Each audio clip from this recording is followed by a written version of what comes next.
Exhausted and overwhelmed, these young Indonesians are finally back on home soil after being trafficked into Myanmar. We are so happy to be back in Indonesia. The conditions in Myanmar were terrible. I felt like our lives were not valued there. They made me pretend to be a woman online to get money from men. Hundreds of thousands of people have been trafficked into criminal compounds in the Southeast Asian country and forced to engage in online scams. Many had been tricked into flying to Thailand before being forced to cross the border into Myanmar.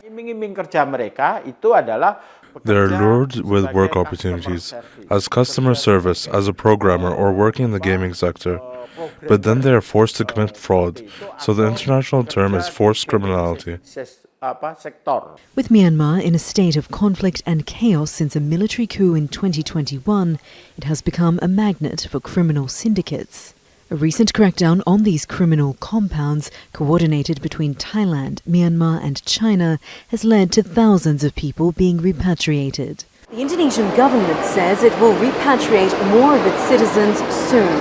At least 360 Indonesians remain in Myanmar, undergoing identity checks and other processes before they can return home.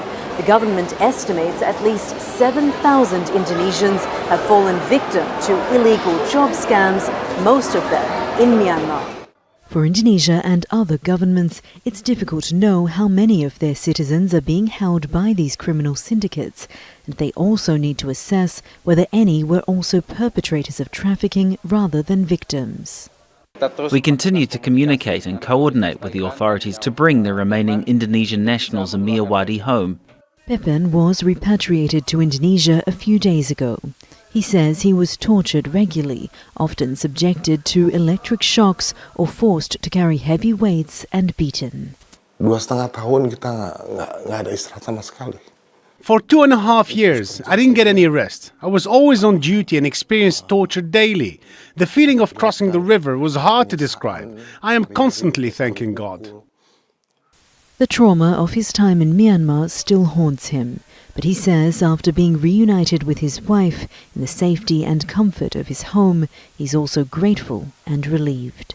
Jessica Washington, Al Jazeera, Jakarta. Make sure to subscribe to our channel to get the latest news from Al Jazeera.